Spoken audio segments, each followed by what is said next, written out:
Hey everybody, welcome back to In the Gutter. It's Wade. Welcome to my weekly comic book haul. This week we have 2 weeks because last week I was at WonderCon Anaheim, California. Had a good time.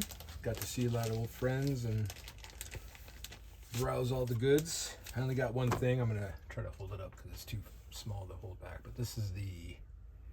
There we go. Whoa. This is the prelim from Evan Dorkin for the... I don't know if you remember the milk and cheese coasters that they did for graffiti, and this is Gin, as in Gin makes a man mean. So this is a little prelim drawing that he did before inking everything up and getting to the printer for the coasters. So happy to score that. And I have 2 weeks worth of comic books to share with you. Sorry, I'm doing two things at once. All right, starting out, let me make my correct piles. Whoa! Pardon me. All right. Sorry. A little discombobulated here. So we start out with Minor Threats. The Last Devil Left Alive, number 4. This is Dark Horse Comics from Patton Oswalt and Jordan Bloom. And it's Scott Hepburn artwork, Scott Hepburn cover. It's hard to tell when these end. I thought this was a 4-issue miniseries, but they have so many different little miniseries. So it says to be continued, but I think, correct me if I'm wrong. Oh no, I'm at 6. Okay, so there's a 5 coming out. All right, killer. And then Adam Hughes covers to the new Black Cat series. This is number 9. A very nice cover by Adam Hughes, I just mentioned. G. Willow Wilson script with a Gleb Melnikov interior artwork. This series is becoming pretty fun. It's again out in the cosmos doing all kinds of stuff. Jackpot's in this one where they're in different realities, different universes, and to me it's like, come on. Because then there's just no rules and you can write whatever you want and nobody cares. All right, all new Spider-Gwen Ghost Spider number 9. This is Stephanie Phillips and Paolo Vianelli. This is a David Marquez cover, battling with the demons that are about Mysterio and Green Goblin. Good stuff, good spider stuff. Speaking of spider stuff, Amazing Spider-Man number 26. This is part of the Death Spiral crossover with Venom and, well, Jackpot. I forget what her name is as a symbiote. Maybe it's still just Jackpot. It's a Carnage story. It's this whole Death Spiral thing. I don't know. Like I said, I'm reading like 2/3 of it or 1/3 of it, so it's hard to follow, but I'm just not going to suck into the crossover on this one. So Ryan Stegman cover. This was Joe Kelly's script with Francesco Mana interior, and Ed McGuinness did a few pages of this one too. One of my favorites. All right. James Tynion the 4th brings us Nice House by the Sea. This is number 9. I recommend reading this at once. It's a lot to absorb, and in monthly installments. In this case, like, it comes out every couple months sometimes because I think it's a late book. It's a little tougher to remember all the details and things, but it's weird too, and it lives in its own sort of space. So I recommend reading it in one sitting, or at least consecutively. This was an Alvaro cover, as it's stated, but Alvaro Martinez Bueno is the artist and the cover, and like I mentioned, James Tynion the 4th scripts.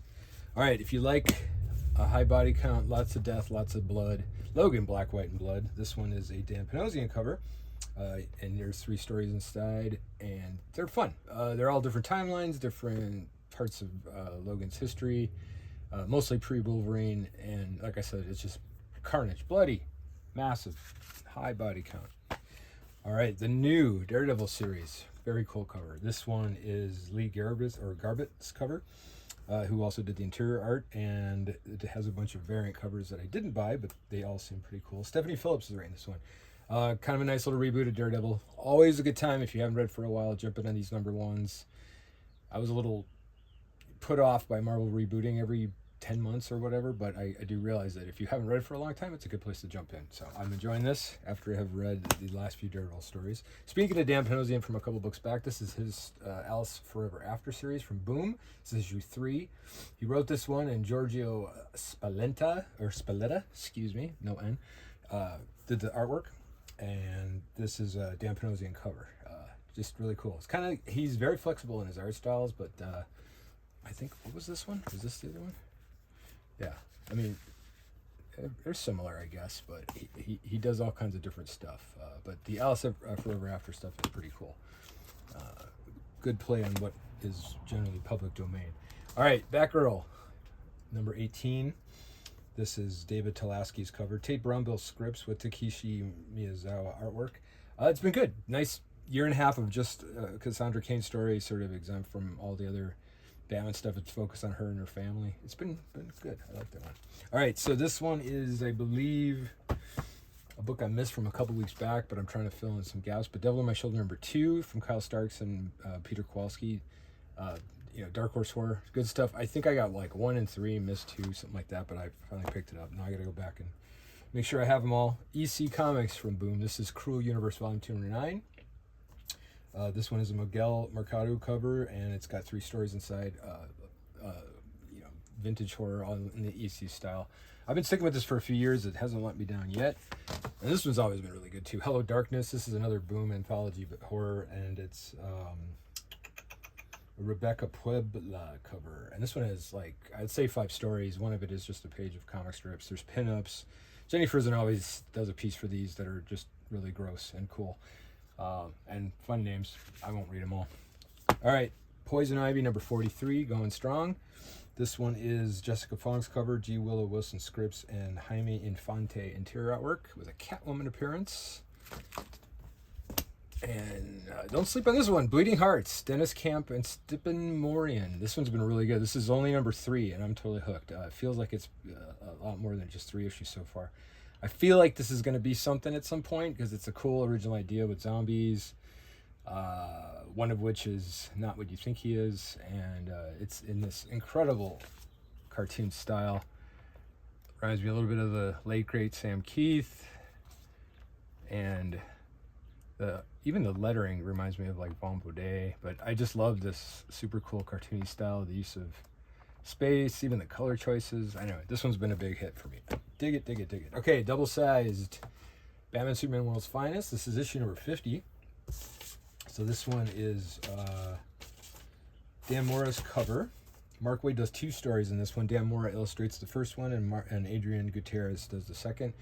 They're awesome, man. This is just like the DC artwork, and frankly the writing is just really stellar. I think overall I'm much more satisfied with it month after month than any random Marvel title. Sorry Marvel, but come on man, step your game up. All right, lots of fun. And if you like DC heroes, they're like all in here.